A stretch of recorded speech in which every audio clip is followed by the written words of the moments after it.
I started when I was 15.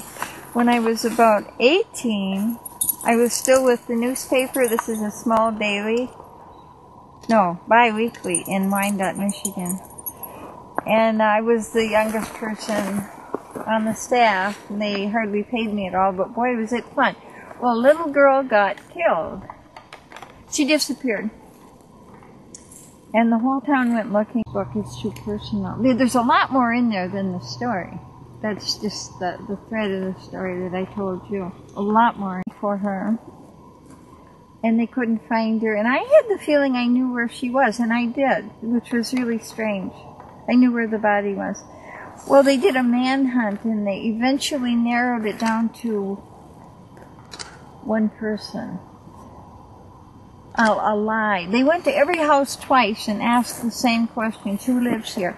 And they kept the census of it. And in this one house, one of those interviews was a lie. So they went there and they arrested him, and he admitted it. And she had come in the market. They had a little mom and pop market, and she had come in there for a loaf of bread. And he killed her, raped her, and then killed her to shut her up. 7 years old. And so he got sent to prison. The upshot of that was they had another baby and named that baby the same name. And that baby died in its crib, which was like something else. But the whole event, I felt I had to write it. I couldn't write it. I just sat on it for, gee whiz, a long time. And when I got back from the University of Utah, I came here, across there, and wrote the book. And it was a really intense experience writing it. Terribly intense. So, then I looked around, then I just thought, I can't publish this in there. What kind of stuff would you say was in there? It's, depth. A lot of depth. A lot of depth. And it's written in little segments, like a crazy quilt. It needed an artist. I didn't have an artist. I didn't know anybody here who could do it. And so I put it away. For quite a while. Years. And then I asked around artists here who did they know an artist, which isn't a good thing to ask an artist. And Pasqua knew Ingrid.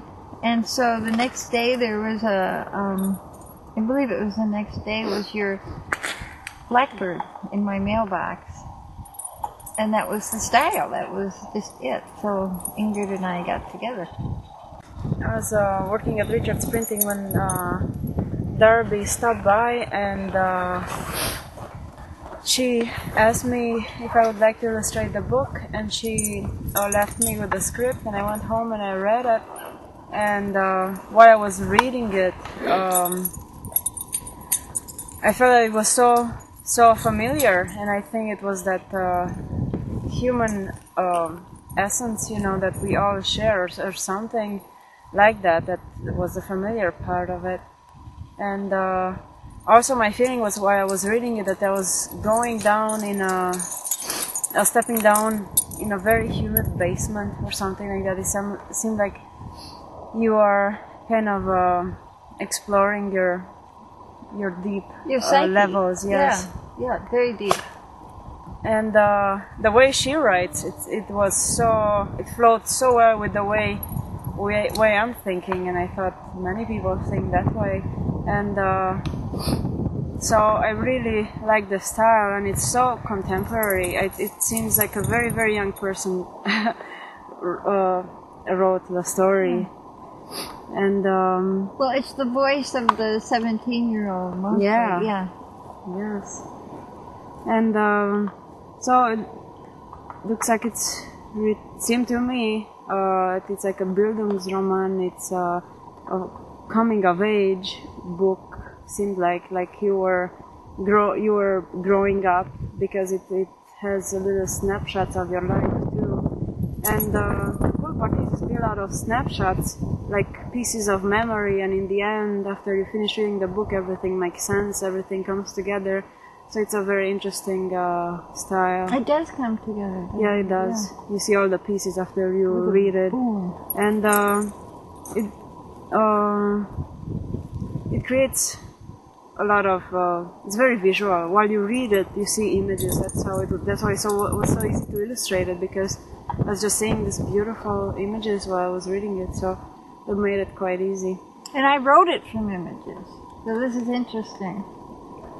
The visualization talent, or whatever it is. Wrote it from image to image. And it's a lot of humor in it too. So I thought it's very complex. There's a lot of suspense and drama. It's very dramatic and very poetic in the same time, and a lot of humor. I remember that part where you say that when you were a kid, you're thinking that girls have blue eyes and boys have brown eyes, and your mom told you, well, I have brown eyes, and then your whole system collapsed. I was upside down in the back seat at the time. Yeah. And I was in love with my mother, so I was trying to impress her. She had the brown eyes. And also, describes a little bit, you see snapshots of the life, how it was there. I remember when you were saying when you were went to that bar eating the, not Sloppy Joes, what was it, the burgers? Oh, the councilman, and I was putting hamburgers in his blue silk suit pocket to win a bet, yes. Here's the part that I said that it was very funny, I found it. Oh.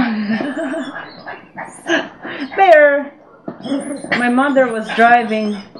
Oh, that one. I have to go. My mother was driving the whole neighborhood home from school. She did. Oh, thanks. My mother was driving the whole neighborhood home from school. I was on my head on the floor of the back seat. We were stopped, and the kids started getting out. I was still on my head. It was then that I discovered the answer to the entire universe. Girls, I pronounced, are girls.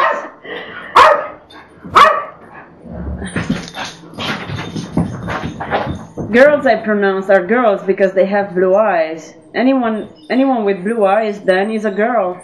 The boys are boys because they have brown eyes. Do you hear me? She took the key out of the ignition. I think she had a little hat on, and I didn't like it. I have brown eyes, she said. My world crumbled. The black dog is it's an element that appears throughout the book.